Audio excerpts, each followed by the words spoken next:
السلام علیکم ورحمۃ اللہ۔ جی میرے پیارے بھائیوں اور میری معززات ماؤں بہنوں اور بیٹیوں، بلوغ المرام ترجمہ اور تشریح کے بعد آج سے اللہ وحدہ لا شریک کے فضل و کرم سے ہم شروع کر رہے ہیں قرآن پاک آیات کا ترجمہ اور مختصر تفسیر۔ اور اس سے پہلے الحمدللہ بلوغ المرام مکمل کی مکمل ترجمہ و تشریح بیان کر چکا ہوں، جو کہ الحمدللہ میرے پاس مکمل لیپ ٹاپ میں موجود ہے، اور تقریباً مکمل کی مکمل بلوغ المرام واٹس ایپ پر بھی اپلوڈ ہو چکی، اور بہت کچھ یوٹیوب پر بھی۔ اور اب قرآن پاک کی آیات کا ترجمہ اور مختصر تفسیر۔ اللہ سبحانہ و تعالیٰ سے یہ دعا ہے، اللہ وحدہ لا شریک ہمیں نفع دینے والا علم عطا فرمائے، اور اللہ رب العالمین ہمیں پاکیزہ رزق عطا فرمائے، اور قبول ہونے والے اعمال اللہ وحدہ لا شریک ہمیں عطا فرمائے۔ وہ علم اللہ عطا فرمائے جو ہمارے لیے قبر و آخرت میں، دنیا آخرت میں نفع کا باعث ہو۔ اور قرآن پاک کا یہ ترجمہ اور تفسیر میں اپنی پوری کوشش کے ساتھ ترجمہ تفسیر بیان کروں گا۔ المصباح المنیر تہذیب و تحقیق تفسیر ابن کثیر سے، اور اسی طرح اپنے استاد محترم حافظ عبدالسلام بن محمد حافظہ اللہ تعالی کی ترجمہ تفسیر القرآن الکریم سے، اور اسی طرح یہ سبق ترجمہ تفسیر واٹس ایپ پر بیان ہوگی، تفسیر احسن البیان وغیرہ سے۔ اللہ وحدہ لا شریک صحیح معنوں میں بیان کرنے کی توفیق عطا فرمائے، اور اللہ رب العالمین عمل پیرا ہونے کی توفیق عطا فرمائے۔ قرآن پاک کے تعلق سے اللہ رب العالمین فرماتے ہیں، اعوذ باللہ من الشیطان الرجیم، یا ایہا الناس قد جاءکم برہان من ربکم وَأَنزَلْنَا إِلَيْكُمْ نُورًا مُبِينًا۔ اے لوگو، تمہارے پاس تمہارے آقا و مالک کی طرف سے ایک کھلی دلیل آ چکی ہے، اور ہم نے تمہاری طرف واضح روشنی اتاری ہے۔ فَالَّذِينَ آمَنُوا بِاللَّهِ وَاعْتَصَمُوا بِهِ فَسَيُدْخِلُهُمْ فِي رَحْمَةٍ مِّنْهُ وَفَضْلٍ وَيَهْدِيهِمْ إِلَيْهِ صِرَاطًا مُسْتَقِيمًا۔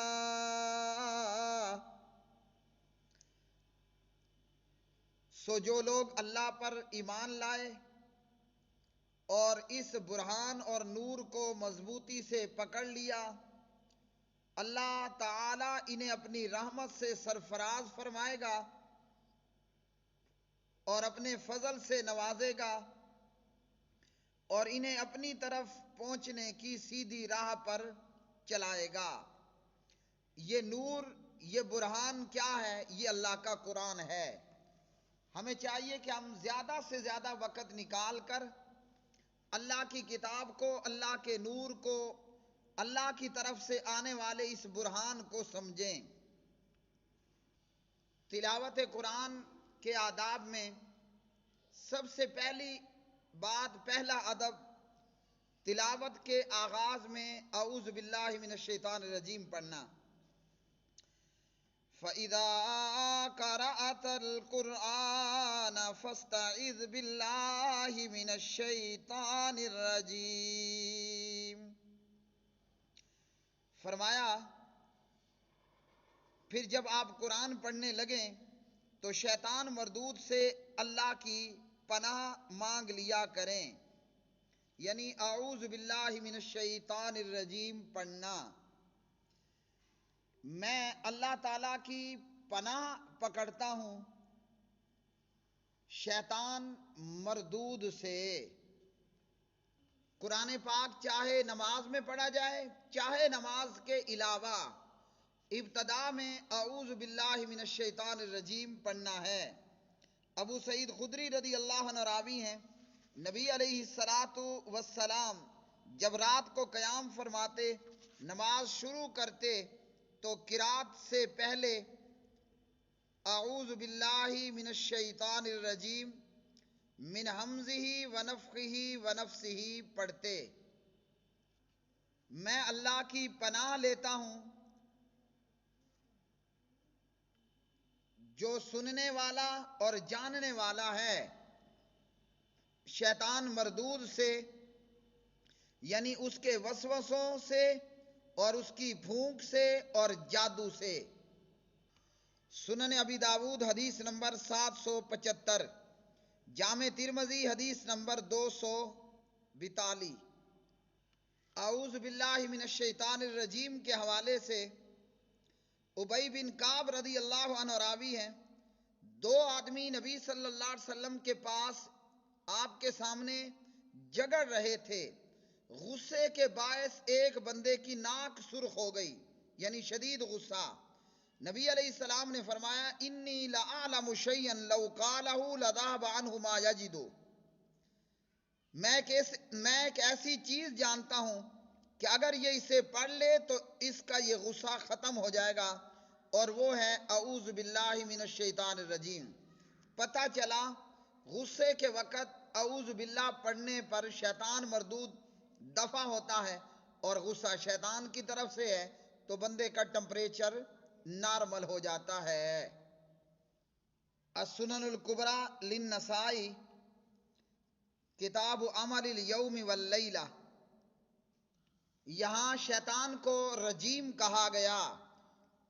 رجیم فعیل کے وزن پر مفعول مرجوم کے معنی میں ہے، یعنی جو ہر قسم کی خیر سے دور ہو، جو ہر قسم کی خیر سے دور ہو۔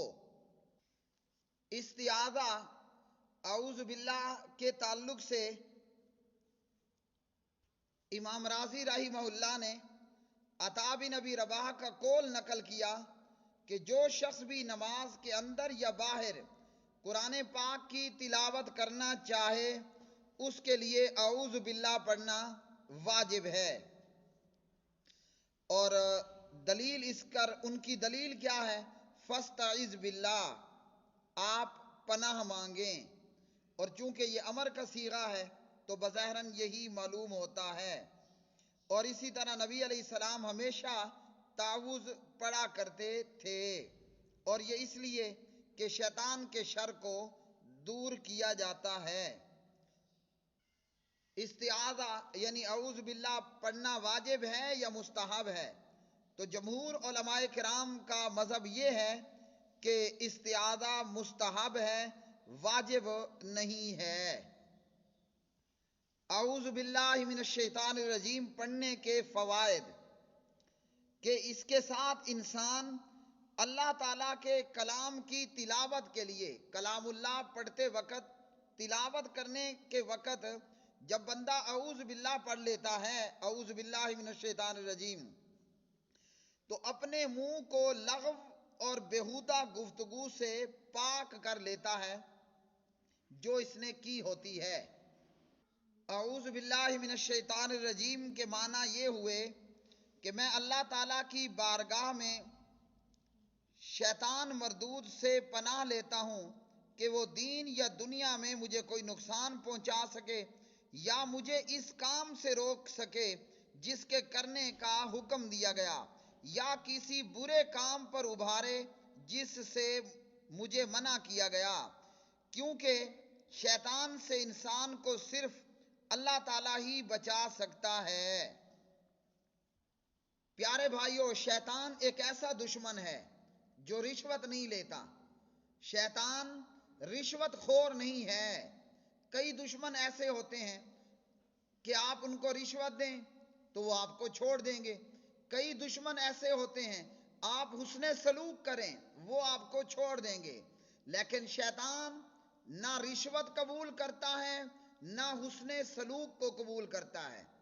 آپ اس کے ساتھ جتنا حسن سلوک کر لیں یہ آپ کا برا چاہے گا، جتنی رشوت دے لیں رشوت قبول نہیں کرے گا۔